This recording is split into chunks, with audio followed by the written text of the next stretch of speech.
P K. Suhail കൂടി വിവരങ്ങൾ നൽകാനായി ന്യൂസ് ഡെസ്കിൽ നിന്ന് ചേരുന്നുണ്ട്. സുഹൈൽ സൂചിപ്പിച്ചതുപോലെ ഇപ്പോൾ ഈ ജൂണിലേക്ക് എത്തി നിൽക്കുമ്പോൾ വലിയ തരത്തിലുള്ളൊരു വർധനവ് ഗ്ലോബലി തന്നെ ഈ കോവിഡിന്റെ കാര്യത്തിൽ നമുക്ക് കാണാൻ കഴിയുന്നുണ്ട്.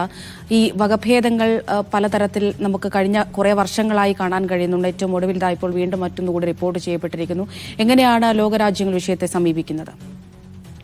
അമൃത, ഈ കോവിഡിന്റെ വകഭേദങ്ങൾ അതിന്റെ മ്യൂട്ടേഷൻ ആയിരക്കണക്കിന് സംഭവിക്കുന്നുണ്ട്. അതിൽ പലതരത്തിലുള്ള ഉപവകഭേദങ്ങൾ ഉണ്ടാകുന്നുണ്ട്. ഇപ്പോൾ തായ്ലൻഡിലും അതേപോലെ തന്നെ ചില ഏഷ്യൻ രാജ്യങ്ങളും ഉണ്ടായിട്ടുള്ള വകഭേദമാണ് ഇപ്പോൾ കേരളത്തിലും ഇന്ത്യയിലാകെയും ഇപ്പോൾ ഉള്ളത്.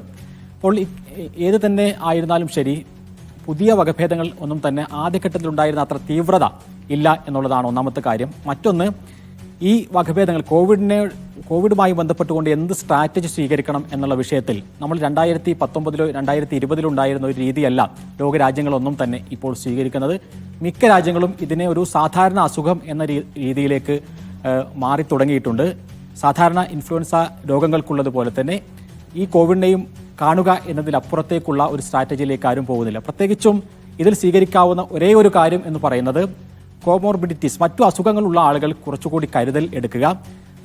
വയസ്സായ ആളുകൾ, ഇപ്പോൾ അമേരിക്കയിലടക്കം 65 വയസ്സിന് മുകളിലുള്ള ആളുകൾക്ക് വേണ്ടി പ്രത്യേകമായ പ്രിക്കോഷൻസ് എടുക്കുന്നു, അവർക്ക് വേണ്ടി മാർഗനിർദ്ദേശങ്ങൾ കൊണ്ടുവരുന്നു. ലോകത്താകെ അത്തരമൊരു സമീപനത്തിലേക്ക് പോവുകയാണ്.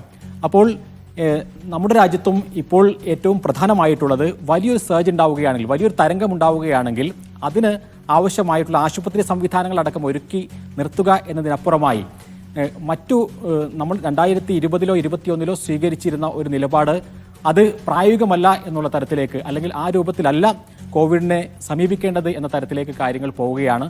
സ്വാഭാവികമായും ഡോക്ടർ അനൂപ് അടക്കമുള്ള ആളുകൾ നമ്മുടെ ചർച്ചയിലുണ്ട്. അത്തരമൊരു സമീപനമാണോ നമുക്ക് സ്വീകരിക്കേണ്ടത്? അതല്ല നമ്മൾ അന്ന് സ്വീകരിച്ചത് അതേ ഇൻറ്റൻസിറ്റിയോട് കൂടി തന്നെ കോവിഡിനെ ചർച്ച ചെയ്യുകയും അല്ലെങ്കിൽ കോവിഡുമായി ബന്ധപ്പെട്ടുകൊണ്ട് അത്തരം സമീപനങ്ങൾ സ്വീകരിക്കുകയും ചെയ്യുകയാണോ വേണ്ടത്?